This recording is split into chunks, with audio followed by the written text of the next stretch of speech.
Hello, and welcome to the EQUUS Film and Arts Fest podcast, the only program for horse lovers who have a fondness for horses in film, art, and literature.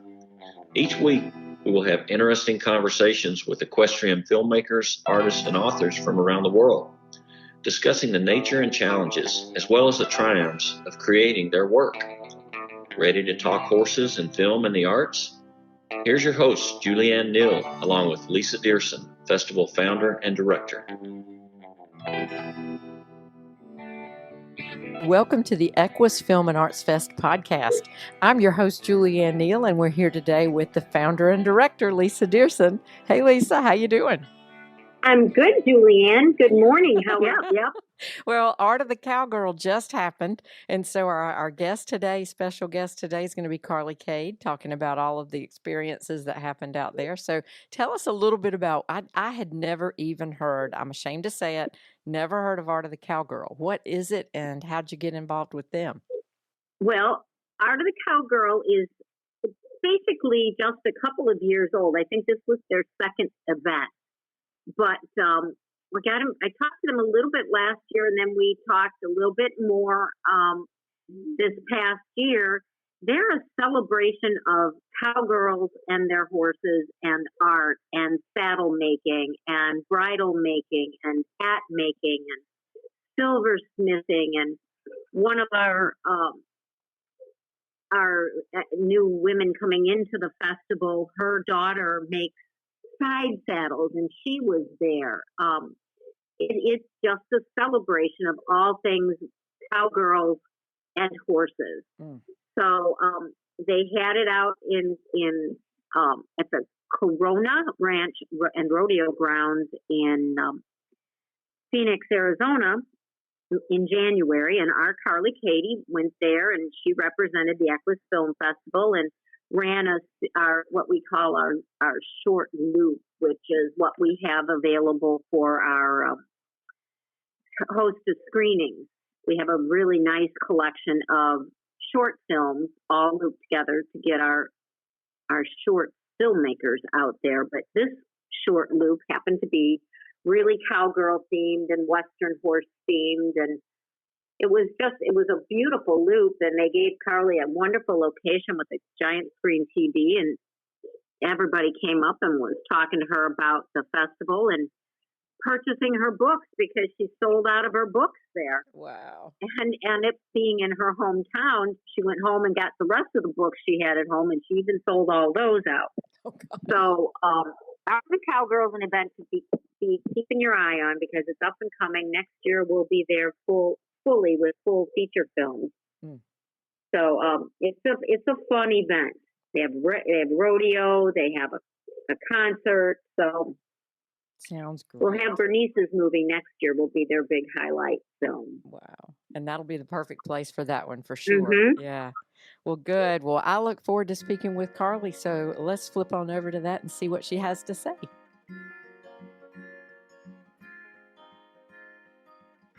So special welcome to our guest today, Carly Kade. I have to say she's an accomplished and award-winning author. She is a podcaster, a blogger, has a fantastic website, huge member of the EQUUS Herd. So special welcome to Carly. We're so glad you're here today. Oh, I'm so happy to be here, Julianne. Thank you for having me on the show. Well, I can't imagine you're the last person that we've come to in this introduction of the herd, only because we kept saying at the film festival, yeah, we'll catch up tomorrow and we'll do an interview, we'll do the podcast. But then you were running so busy and I was running so busy, and it was like we just never had a chance to sit down. But then the great thing about that is that now we can catch up on everything that's happened since then. So I think that's pretty cool. It works out perfectly. I believe that things happen for a reason like that. I think so too. Well, we're going to get into all of that other stuff, but first I have to ask about something that's been on my mind. You have a new member of your own herd at home. How are Tanner and Sissy getting along? Oh, I'm so excited you asked about that. Yeah, so we recently moved into a horse property for the very first time in my life. I was able to bring Sissy home, and she's in our backyard, and my husband has been expressing interest in going trail riding. with me. We live right across the street from the Phoenix Mountain Preserve. There's like thousands and thousands of acres right across the street from us to trail ride in. So I had been looking quietly for a companion horse for Sissy and something safe enough for my horse husband. And Tanner popped up one day, and I immediately had that feeling. You know that feeling when you think that it's the right horse. We went and looked at her. He fell in love with her right out of the gate, and she took really good care of him. And we had her vet checked and brought her home a week later. So she and Sissy are getting along fantastically. And it's always interesting to learn the personality of a new horse. I'm so accustomed to Sissy. She's been part of my life for 14 years now. So, you know, she's very dainty and clean, and she keeps her stall very clean, and, you know, she doesn't like to roll.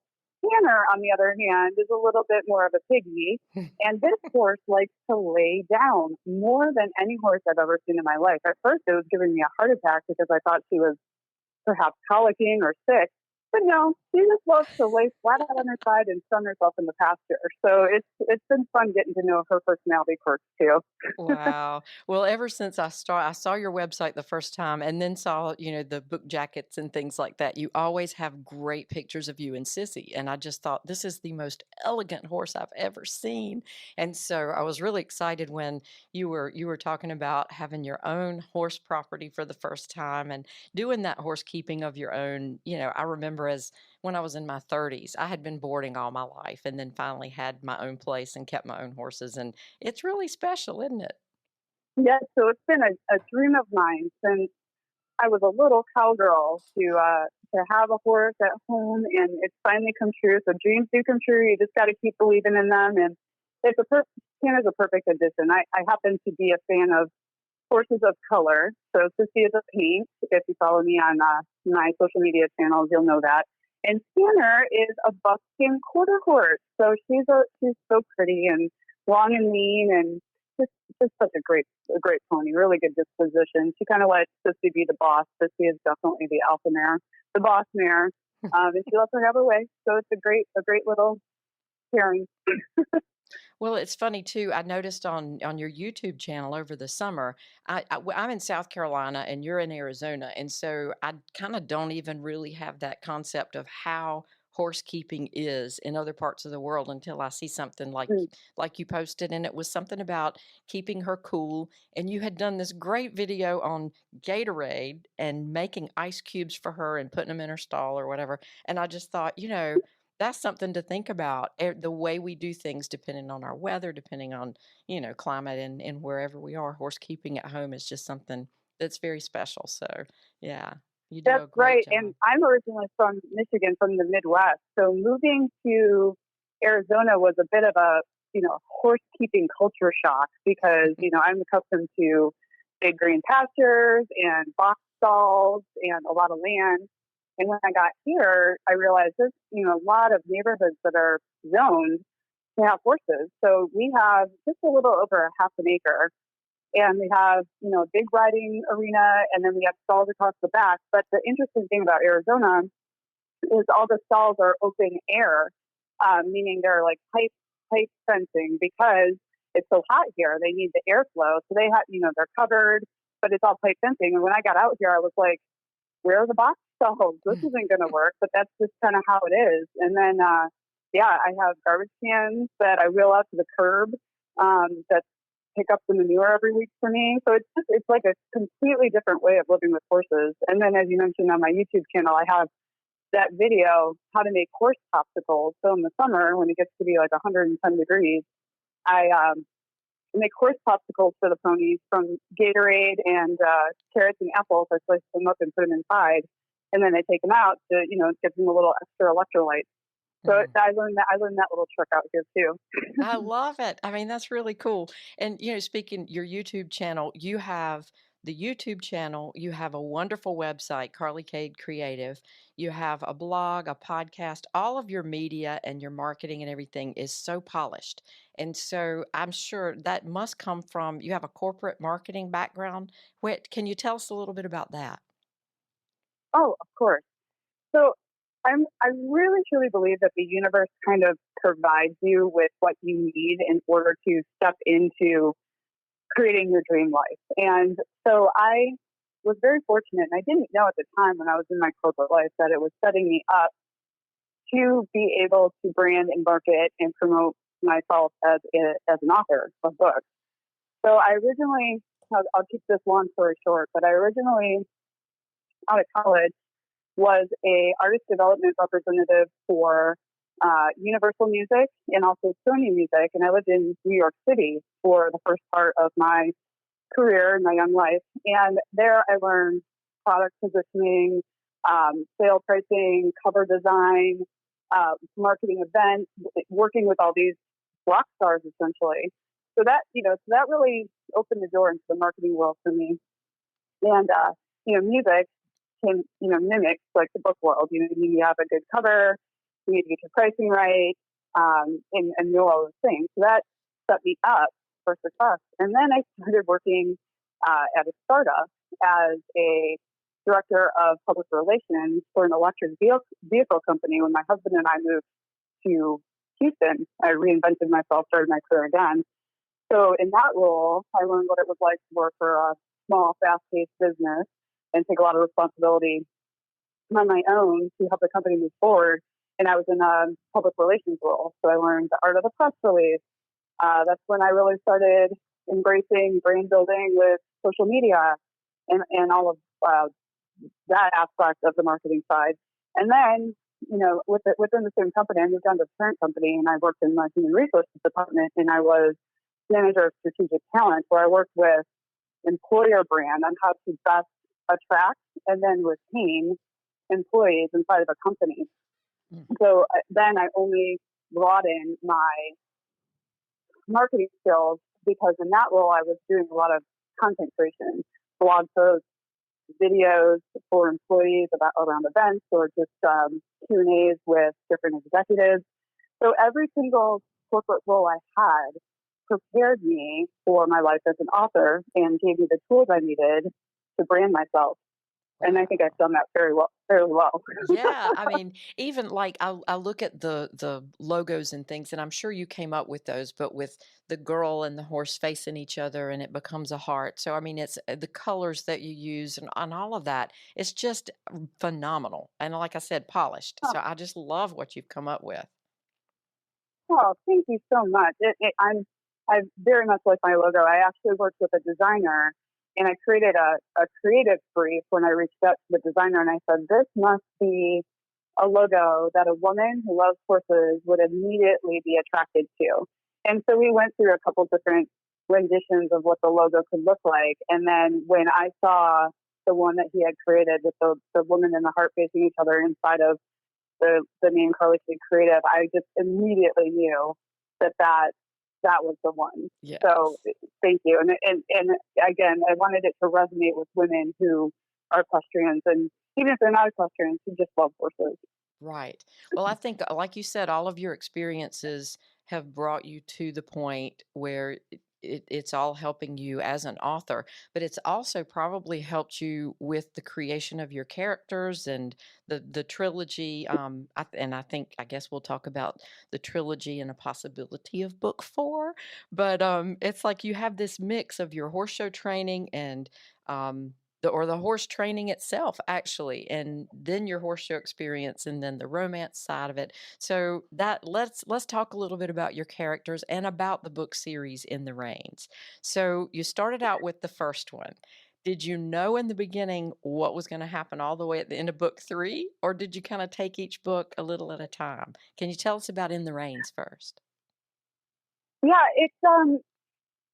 that's a really interesting question. So, and I wanted to share, it's kind of funny how my life has come full circle. Like, as a very young girl, it was always horses, it was always drawing, and it was always writing. I always liked writing as a little girl. And it's so funny, I had all those corporate experiences, which led me exactly full circle back to what was always there for me from the very beginning. So, when it comes to In the Reins, I'll talk about the In the Reins series. Actually, there's 3 books right now: In the Reins, Cowboy Away, and Chopin Promise.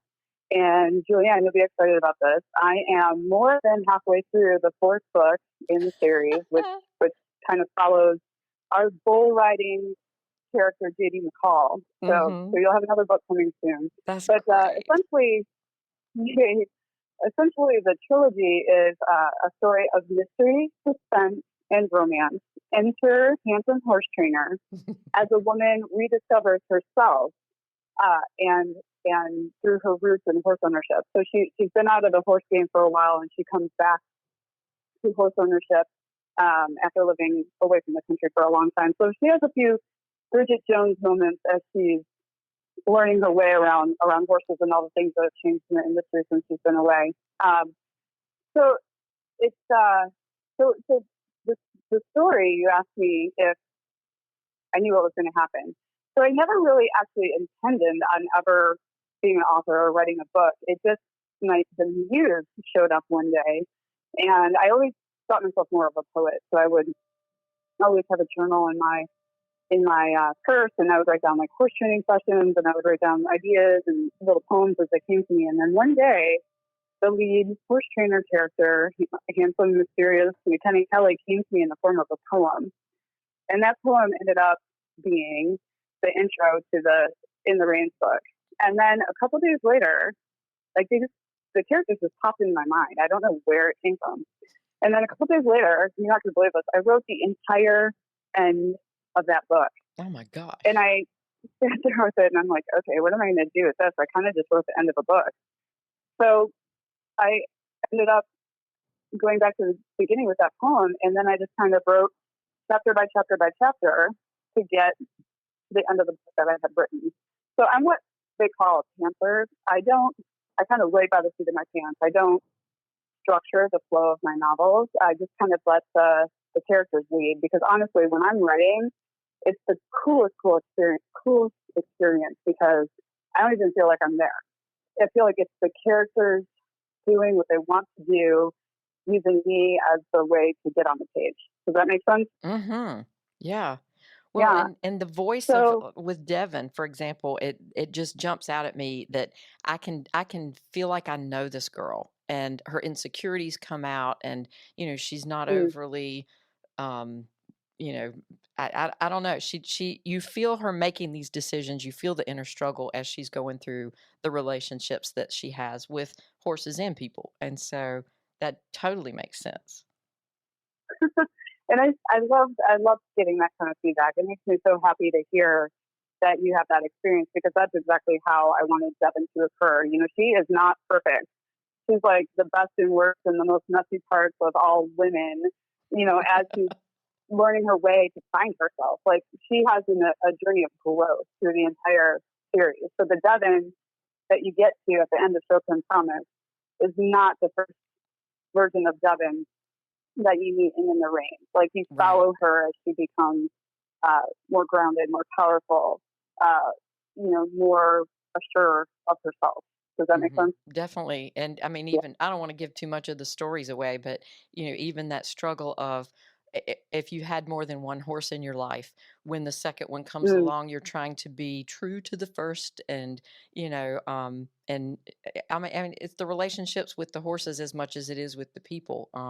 That you're just trying to be fair to everybody, and I just feel that development in her character as she gets near the end of the story. Oh, I can't wait. I know you're reading Chopin Promise right now. I cannot wait to catch up with you at the Sedona tour stop here in Arizona to hear what you think, because when everyone gets to the end of that book, they like reach out to me, and I love hearing from readers. I always respond to every reader when they reach out to me, but they're like, "Oh my gosh, I can't believe that happened!" And, I know, and it's exciting. I love hearing how people experience the book, because that's where I write from. I love those kind of books that you can devour and like not want to put down. Like, I wanted to write that kind of book because the authors I love so much gave me that gift. Right. And you're right, I wanted the horses to be as important to the story as the leading female and male Handsome characters. cowboy. Yeah, yeah, yeah, yeah. Well, and I love that at the Mhm. end you even give a little preview of JD's story in book 4, and that makes everybody think, "Ah, yay, I thought it was gonna be over, and at least I have something new to look forward to." So, it's gonna be good. I know. It makes me sad when books like that are over. So I want to keep this going as long as the characters are still speaking to me. I want to keep the series going. So I've got a couple other ideas, for what direction the characters can head in after JD's story. But that's sort of how it works for me. You asked, do I know where the series is going? And it's always interesting because at the end of each book, after I finish writing, those little sneak peeks are like the characters saying, "Oh no, Carly, I'm not done with you yet. This is where we're going to head in the next book." And I'm like, "Oh, okay, well then that's the sneak peek for readers for what's coming next." And then I just follow that thread, and it ends up becoming a book. And it's so cool. I love writing. It's hard. I'll Yeah, tell you, it's yeah. very hard. But I I can also love imagine. the experience once I get into it. Yeah. Well, I have to ask, and you may not want to answer this, but so as I read through them, and especially with Cowboy away, and McKinnon's going off on his own and catching up, putting his demons to rest, as you say. Do you have like if you were ever to go ahead and do the movie deal, do you have an actor in mind that would play McKinnon?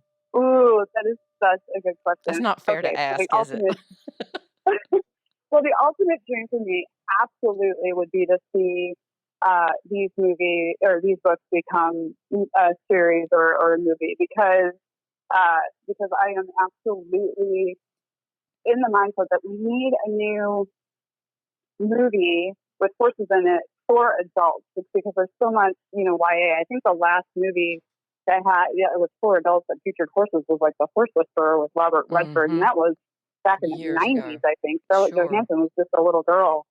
And then of course The Man from Stony River, but now we're talking like 70s, 80s, Mm-hmm. so it's time. I think we need one. So I do have some images in my mind, but I've been very particular about keeping the covers of my books silhouetted Mm-hmm. without images of the characters on the front, because what I want for people is the characters to live in their minds, right? Like I want them to think of what McKinnon Kelly looks like, or JD McCall, or Devin. And so Right. I didn't want to put faces of people on the front of the books because while they're still books, the character lives with the reader. Mm-hmm. So I was intentional about that. So I don't know if I'm ready to give away who I think would be a an amazing McKinnon. But I'll tell you, if it ever comes to that day, I definitely want to be sitting in on the casting sessions. Oh, definitely. Well, and so then the thing is, would you do the screenplay yourself? Or, I mean, I can't imagine that these are your babies. And so, if Mhm. let's say you get the movie deal, can you imagine somebody else taking them and doing that? Or would you, I shouldn't put words into your mouth, but would you want to be the one to write the screenplay and to continue the journey with them? I think that would be a really fun experience. I have read up on this, and I do realize that the authors often, do lose a lot of control once the film is adapted for screenplay. But I would love to take a stab at writing this screenplay and, getting involved in the process of pitching for the movie or the TV series. And, that's I'm a big researcher, so education and research is definitely on my list to do when it comes to movies and films. But right now, what I'm thinking is the pitch would be more powerful the more books I have Mm-hmm. available in the series. So, like, my dream would sort of be like to make the cowboy like the next vampire, to have McKinnon Kelly be the next Edward, right, for people. Although Right. there's not that mythical part of the series, but have people swoon for cowboys for a little while, or handsome horse trainers, Mm-hmm. and Absolutely. take it mainstream. But yeah, I'd like to stay close to it. I'd like to see it through because I do have ideas, and the other thing is I am an equestrian, so what I would really like is if these are made into film or TV is for them to be as accurate as possible when it comes to horsemanship and tact and Yes. the settings. Because as a horse lover, when you watch those movies where the things aren't right, it's kind of puts them Oh yeah. to I mean, say I it hate that. When nicely. you see the girl with the hunter jumper outfit on or whatever, and it's all wrong, and you just I'm sure it's the same thing with the Western attire. And I mean, I've seen your pictures on your Hmm. website and the absolutely gorgeous outfits that you have on and Hmm. all that. I would just love to see Hmm. you show one day because I'm sure as you don't do anything halfway, Carly. And so I'm sure if you're out there showing, it's gonna be good. So Yeah, so when Sis and I had our show days, we were pretty good at it. We really liked it. yeah. But somebody once said something to me. I grew up pretty competitive. It would and somebody once said to me, "What about just being a horse owner and enjoying that?" And that made a lot of sense to me. So now, rather than I would like to get back into the show pen now that I'm here in Arizona. But now that I've kind of grown up a little bit and thought about it, and Devin has some of this experience in the book too.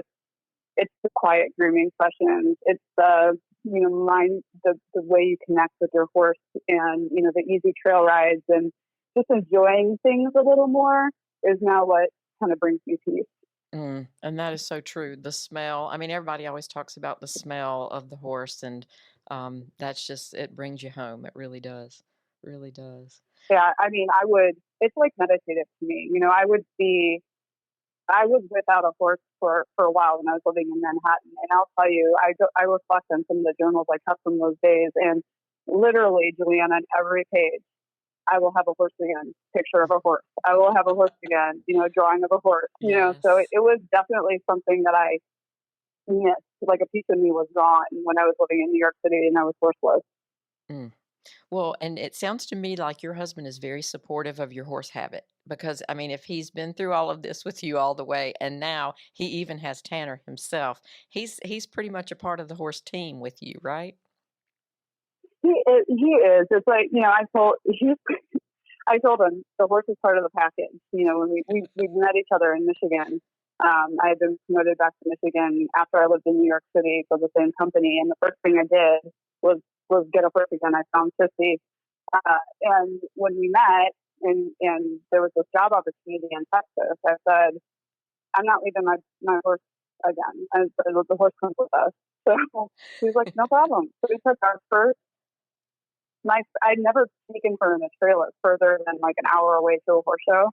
We drove 3 days across country from Michigan to Texas, stopping at horsey hotels along the way Oh, to wow. bring her with us. So she's moved with us from Michigan to Texas and now here to Arizona.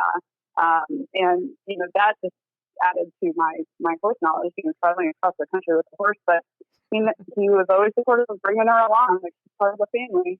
And then Yeah. he knew when we got married that my dream was to one day have a horse property so I could have her at home. And he followed through.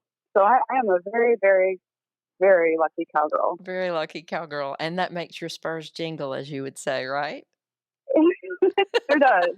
My spurs jingle when I'm happy. That is right. I've loved hearing you say that. With whatever comes along, it makes your spurs jingle. Well, and honestly, the first time I met you, well, no, I shouldn't say the first time I met you, but the first time I really enjoyed spending a lot of time together was a tour stop in Sedona a couple of years ago. And he was there Mhm. with you that first day, helping you set everything up and, doing your due. But then he went to play golf, I think, or something. And so I just appreciated that support was there, but then, you're okay doing your own thing and he does his. And so it's just it was ideal. It was a great, you could tell he was very happy for you. So Yeah, it's perfect. It's like we are two individuals that pursue our own passions but are very supportive of each other every step of the way. So, that's what it and he's taking takes. on riding. And the crazy thing about him, Julianne, is he has beautiful equitation. Like he had never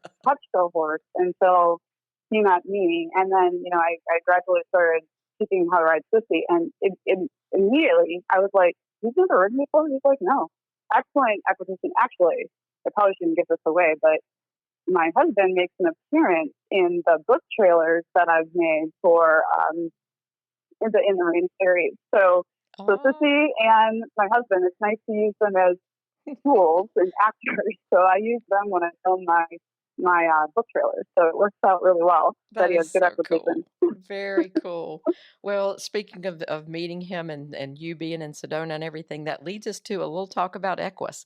I Hmm. have so enjoyed getting to know you through all of these tour stops, and I guess the first time you came to the EQUUS Film Festival was in 2015 or so with that first book. Is that right? That, I think it was 2015 Mm-hmm. because I released In the Range at the end of 2015. Yeah. So Mm-hmm. it was 2015 in New York City. That was the very first time I had attended the festival, and Adam came with me, and it was absolutely amazing. And the friendships, that's what just blows my mind. I mean, the film and the art and the literature are all top notch, and it's all involved horses. But the friendships, like you were just saying, I've become friends.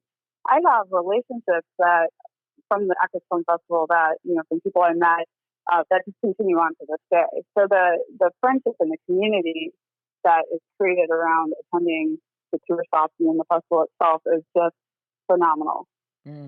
It really is. And this year especially, you've become the head wrangler for the literary corral and, gathering up all the other authors. What I've loved is watching all of you support each other. I mean, even with your podcast, the Equestrian Author Spotlight podcast, I've never heard of something like that where you're just taking your time to ask questions and support each other. And, if somebody's an expert in something, bring that to the table and share information and everything else. So, you've taken it to the next level with all of that. And I mean, I'm sure everybody appreciates the support that you're given from that. That's really cool.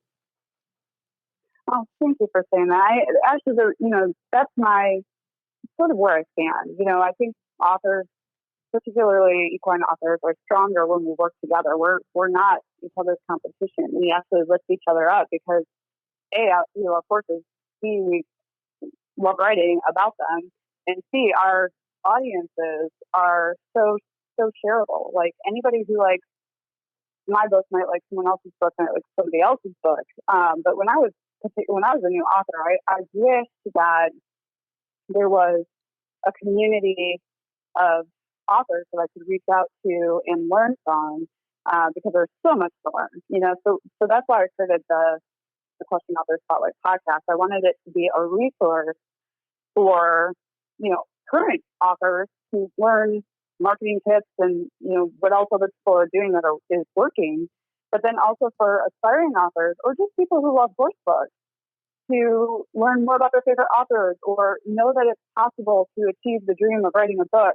and have a resource where they can find out information along that journey. Because when you're an author and you write your first book, you are starting a business, whether you're independently published or traditionally published. And there is a lot of legal information you need to know in order to do it right. But also, as we're talking about movies and film, a book is intellectual property, and you want to protect that intellectual property. So if there is an opportunity to, do the audiobook, do a movie, do a TV series, take that book and make it into something else. You want to retain the rights to intellectual property, and that's something that I really want people to be aware of. And there's ways to do that correctly. There's also ways where you can find away your rights in a legal contract and not even realize you've done it. Mm. Well, and some of the topics that I've heard you cover with like Ray Rankin and that very thing of being able to know the business. I mean, her books are children's books, but that the topic isn't what's important about that conversation. It's how to retain your rights in the business of being an author and how to Mm-hmm. protect Mm-hmm. yourself. So, you've covered all sorts of things with authors, and so I think your podcast doesn't only appeal to authors. You talk about romance and Hawaiian horse culture and therapeutic riding and pony rescue and all sorts of things that are for everybody. So really, bravo on that That's it. one. Yeah. So Well, what thank made you you for tuning in and Mm-hmm. listening. I really appreciate you being a listener. Thank you.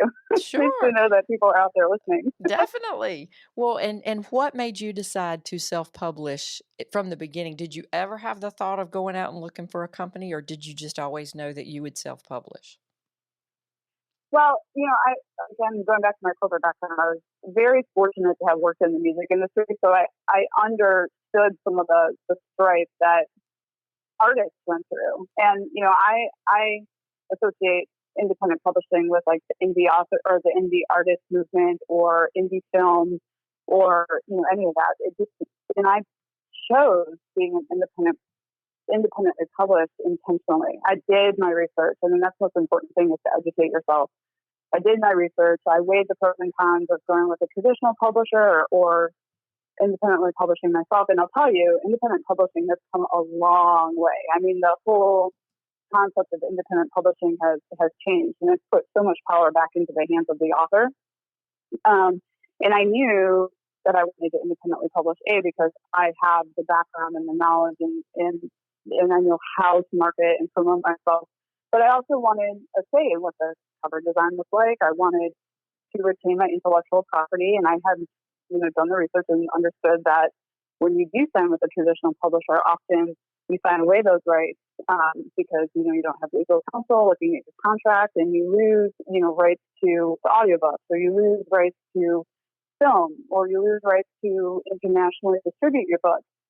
And not to mention, as an independent published author, you make more money in royalties.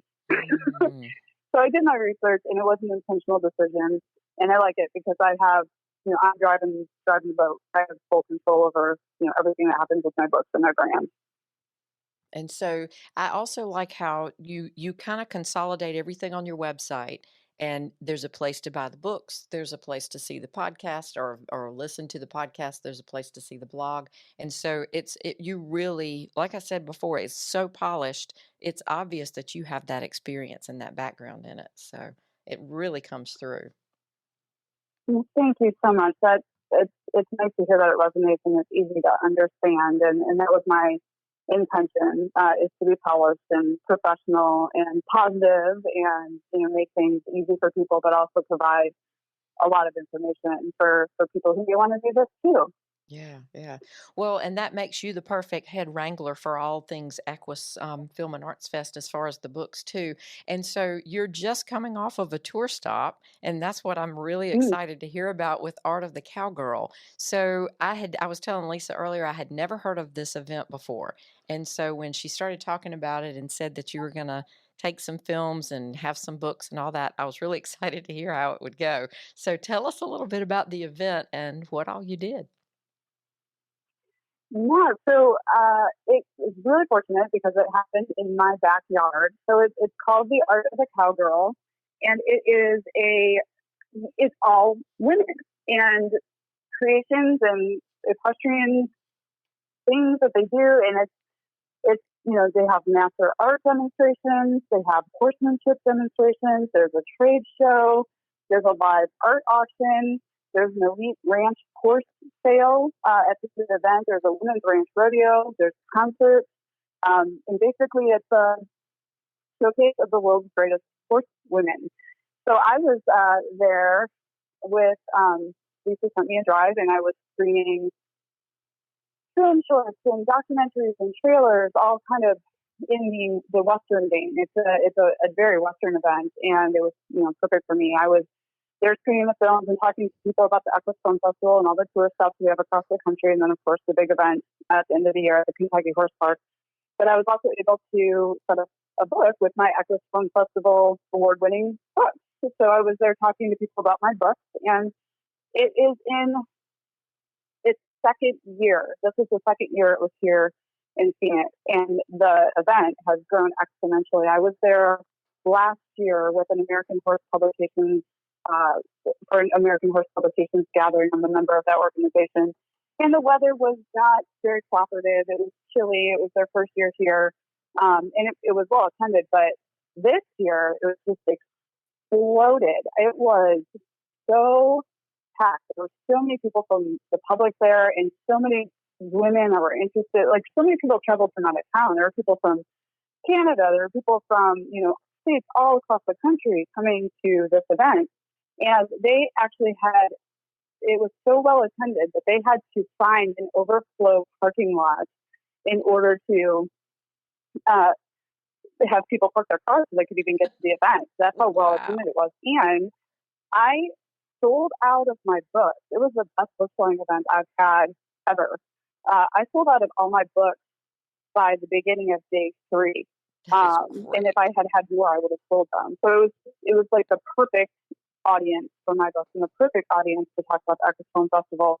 And I learned a lot. And again, I made amazing friendships and contacts from people I had met there. So overall, it was a successful book festival and, myself as an author. Mm. Well, and I love when you have a thing like that where you're not trying to convince people, yeah, come over here. I mean, they're coming to that event and they know what it's all about, and they're there prepared to search you out. You don't have to search them out. So that's pretty exciting. That's right. I mean, people were just so interested in me and what I was doing and so interested in the film festival. I actually have pulled together a little mini movie, if you will, a little recap video from the event that I'm going to be sharing here on my blog and on my social media channel. So if people are curious, they can gallop over to Carly Kade, Kade Creative, and check out the recap from the event. And even threw a little news clip in there because it actually made the news channels out here. So I came home Wow. at the end of the day, and my husband and I are watching the news, and There they you started are. talking about the Cowgirl, and I'm like, honey, that's where I was today. And he's like, Oh. wow. So it was really great. That is great. Well, we'll definitely put links in the show notes too, so everybody can get to things really easily. But that's cool. You're always good at connecting with the folks who are around, though. I saw you do it in Sedona 2 years ago, and people coming and buying, and you're able to just talk to people so easily. So that's really nice. And speaking of Sedona, Well, we've I got love that coming people. up too. Yeah, yeah. Yeah, I can't wait. And it's so exciting. I mean, you work so hard, Julianne, to support the festival and do all the things that you're doing with like this podcast and just being a support to Lisa. And I really appreciate everything that you do. You're such a lovely human being. Well, thank you. I feel the same way about you. We've met so many people, Bruce and I, along the way that we really appreciate. We've never had this kind of friendship and camaraderie, and just across the board. That's what I love about the authors, the artists, the filmmakers, especially this year. It just feels like there's something different. People coming Mm, together. So it's been fun to watch the people who meet each other at an event, and then next year you come back and all of a sudden they've done a movie together, or written a book together or something. So it's that's pretty right. exciting. Yeah, I mean, and that's really the value of the festival too. It's like you're meeting and networking, connecting with people that can help you grow what you're up to, essentially. And Hmm. not to mention, you and I are going to have to gallop up to that Cowgirl shop again because Yes. when we get Oh, together, we do a little shopping and hit the local tech shops. And yes, we do. Julianne inspired me to buy a matching pair of fringe boots. We are the Fringe sisters. We both have a pair of Cowgirl boots with swaying fringe on Yes, them. And great fringe. yeah, we'll have to wear those again up in Sedona. Definitely. Well, you showed me how to do the Instagram thing, and so I did my first Instagram story with my little fringy cowgirl boots on. So you made my spurs jingle, and I don't even have any spurs, so that was fun. But Yep. oh, Boomerang, your first boomerang. yes, that's what it was, and that's what I love. I had no idea how to do the Instagram thing. I am such a Facebook person, but you spent all that time showing me, and so I don't know that I've done very, Oh, very well keeping it up. But you can go back and see that first one anyway. Oh, but yeah, we'll well, definitely have to go it makes my shopping. yes for sure, and it makes my spurs jingle to help other people put their learn and put their best foot forward. So that's kind of what I'm all about. That's right. Well, that's much appreciated on my end.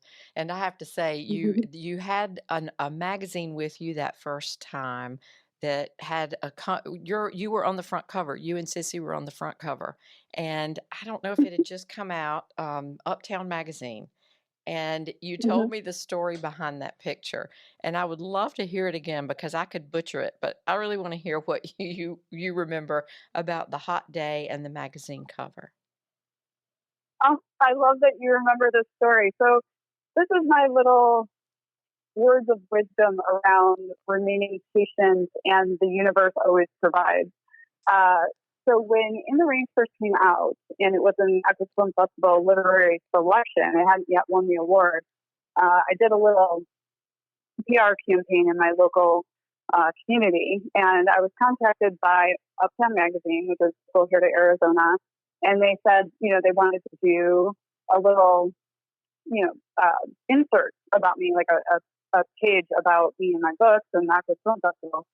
And I said, okay. And at the time I was working my corporate job. So I took the morning off to accommodate the photographer that they were sending out to the barn where Sissy was at the time. The night before I'd given her a bath, and I had done all the show polishing touches to her. And I had a very important meeting in my corporate job the next day at noon. But they assured me that, it would be a quick photo shoot. They're just taking one picture for the magazine, and then I'd be out of there. So I get to the barn and I spruce Sissy all up, and I polish her a little more for the photo shoot, and then I go and I change into the outfit that I'm wearing on the cover of the magazine, and it's hot. It's like, I think it's July or June in Arizona. It was a very hot day. It was like over 100 degrees, and I had Sissy clipped in the cloth ties, and I'm dressed and all ready, and I'm trying not to sweat. And the photographer hasn't shown up, and I'm like, where is this guy? He was supposed to be there, I think, at like 8:30 in the morning. And so I texted him, and he said that he's running late. And I'm like, okay, but I have to be out of here, by 11:30. I have a meeting I have to get to the morning after work. And so he finally gets there at like 10 o'clock in the morning. So I'm like, patting myself with powder because it's glistening because it's so hot. My hair is like getting sweaty because it's just hot standing there. Sissy's getting anxious because she's angry that she's been standing in a cross ties for hours. So he finally gets there. I'm like, okay, let's get going because she's antsy, but I'm being, very pleasant. I'm like, rather than getting angry and grumbling about it, I'm just like, work with this guy. It's okay. He doesn't know anything about horses and doesn't understand. So I'm just going to be patient.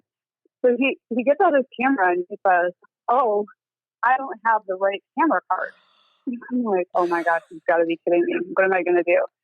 He's like, I'll be right back. So he goes to, some store in the area, and he's been gone for like forever. And I'm like, who is this guy? So I call him this time, and I'm like, I got to get going. Where are you? He's like, oh, well, the store I went to didn't have the card. Now I'm heading over to Target over here. And I'm like, oh my goodness. So I'm just like, okay, I just want to remind you, I have to be back to work for this meeting. I have to be behind my computer.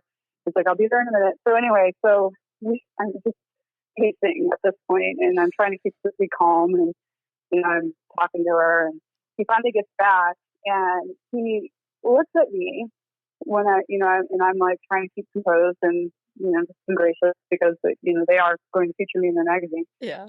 He said, "You're not going to believe this. I just got a call from the publisher or the editor of the magazine. She has decided she wants to put you on the front cover." And I'm like, what?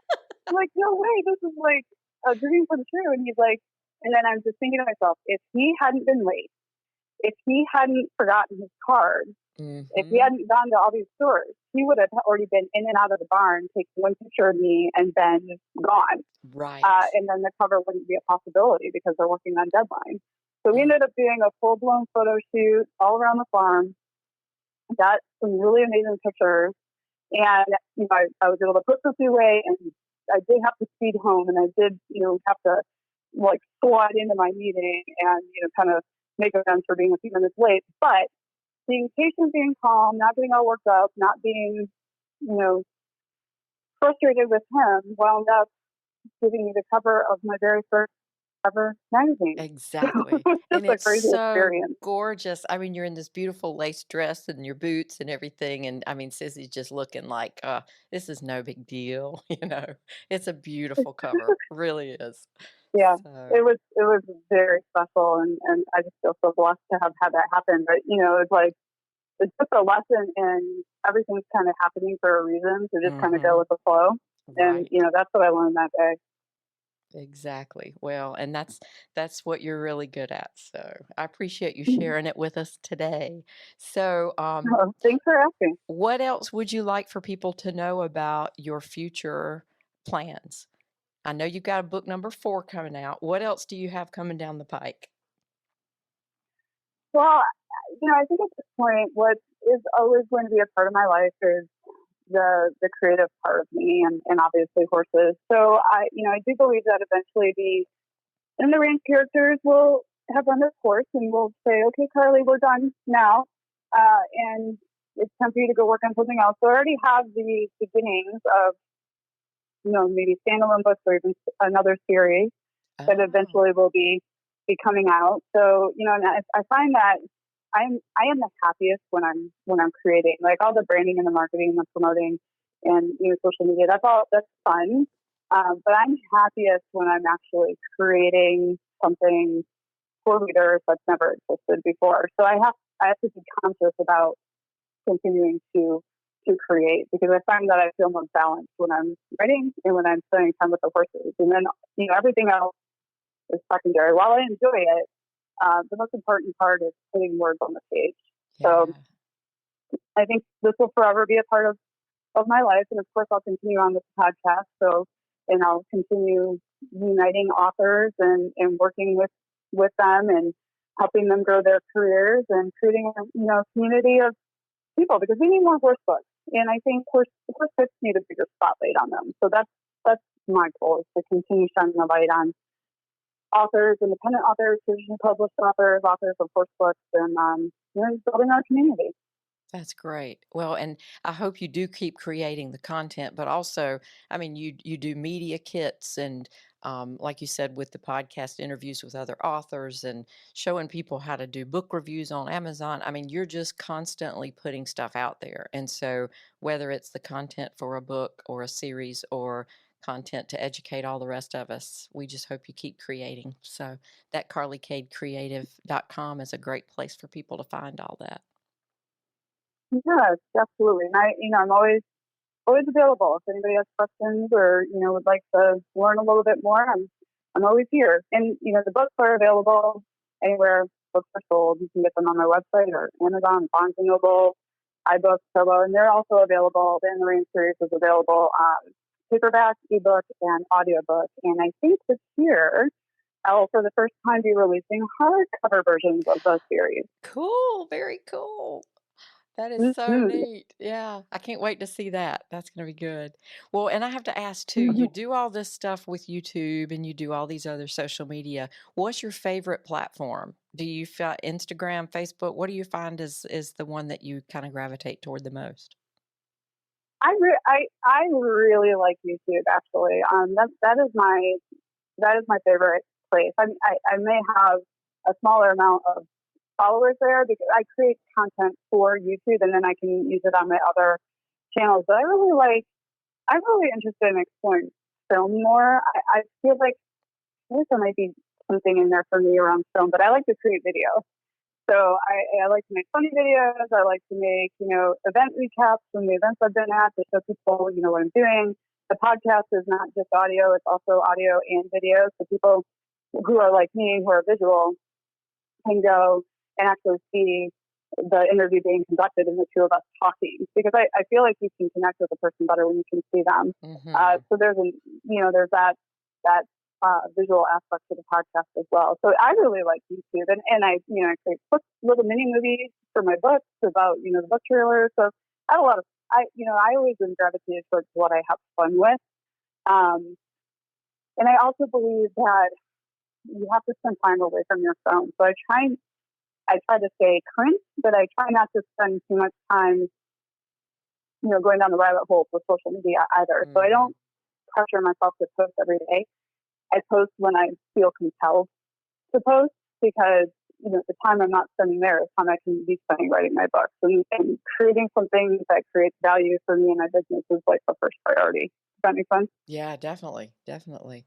And I mean, you also speak at events and, you do guest posts on other people's blogs and Q&As and stuff like that too. So I'm sure that takes time, but is also something that's not social media totally, but, ways to get the word out there. So you're in it all. Yeah. That's good.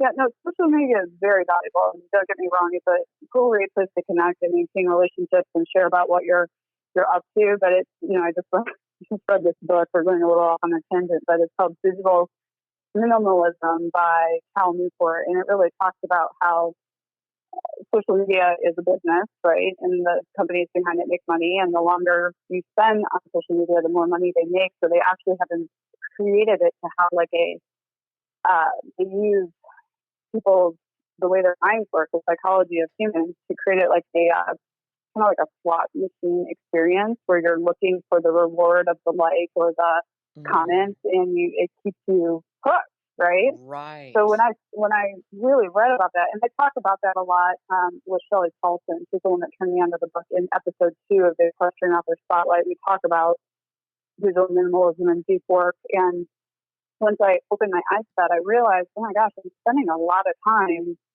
on social media not really creating anything. So I've really dialed back, and I've turned off notifications on my phone, and it keeps me from being distracted so I can do more focused work. So it's just like a balance thing. It's like anything. It's good to have a presence there, but make sure you're balancing your time and spending your time that's adding value to what you're up to. Exactly. Well, thank you for balancing your time and spending time with us today, because I've learned, as I do every time I speak with you, I've learned something and had fun at the same time. So Carly, thank you so much for being with us today and sharing everything that you do. Oh, of course. It was my pleasure. And I'm so looking forward to seeing you again later this year. And thank you for all you do. And thank you for having me on the show. This is time well spent, if you ask me. It was my pleasure to be here and have this conversation with you. Well, thank you very much. And we will see you in Sedona, if not before. Woohoo! Fringe boots. Yay! And I'll put all the links and things in the podcast show notes, and so we'll get everybody back in touch with you and share all of that too. So thanks, and we'll see you soon. Yes. Bye-bye. This episode of the EQUUS Film and Arts Fest podcast is sponsored in part by Nature's View, the Marley Project, and JA Media Productions. To learn more about what we do, visit naturesview.us. Please be sure to tune in next week when Julianne and I have another interesting conversation with one of our EQUUS Film and Arts Fest filmmakers, artists, or authors.